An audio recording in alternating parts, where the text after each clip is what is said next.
Ooh, welcome and welcome back to the channel, guys. This is it.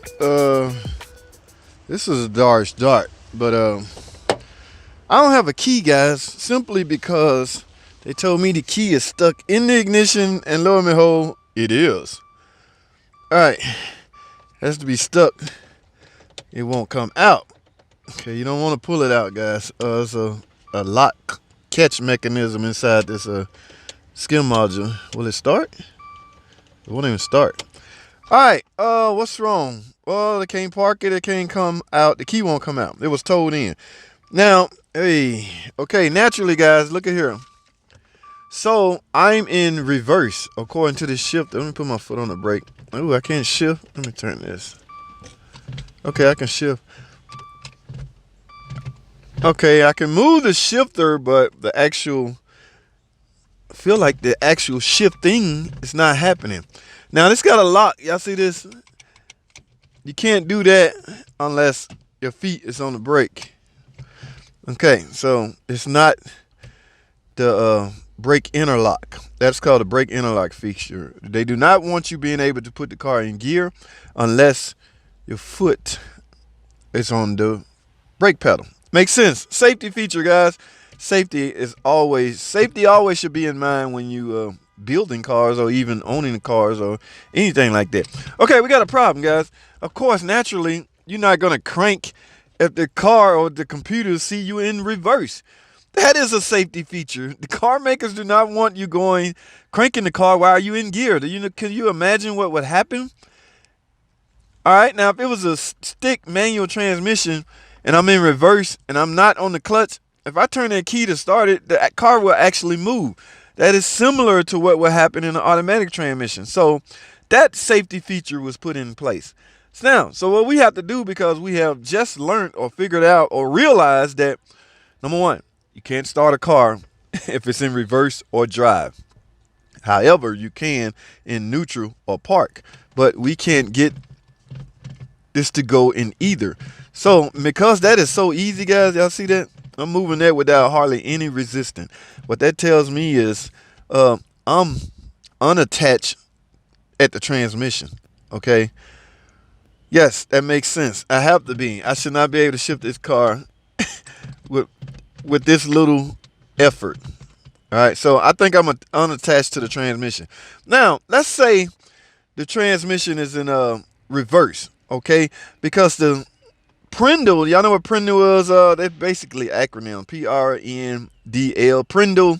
The Prindle switch on the transmission obviously sees that it's in reverse. Now, that sensor is built on the transmission, not on the shifter.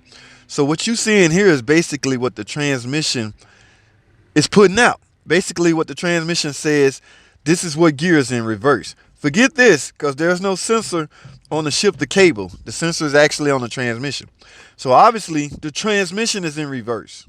All right. And if this is moving like that, that obviously means I'm unattached. So guys, we need to go under the hood and take another look at what's going on. All right. So let's go under the hood, guys.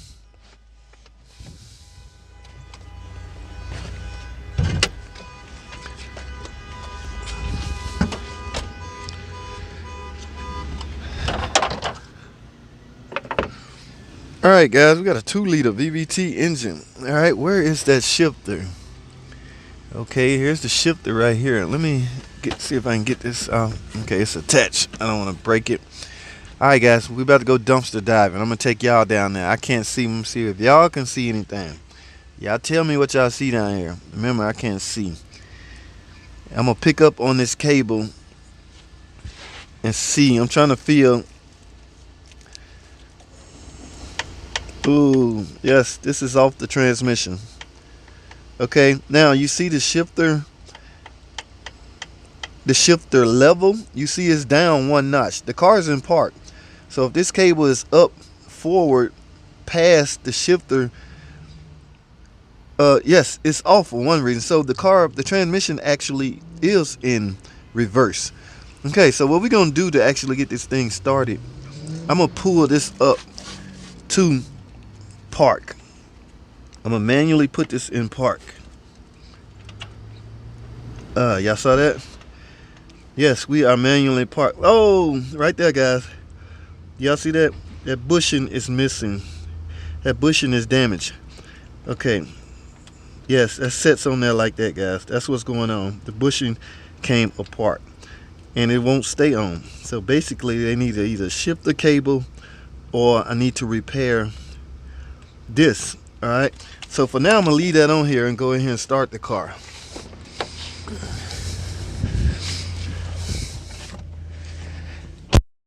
Guys, there you have it. Now just manually put the transmission into park, and as you can see my display says park.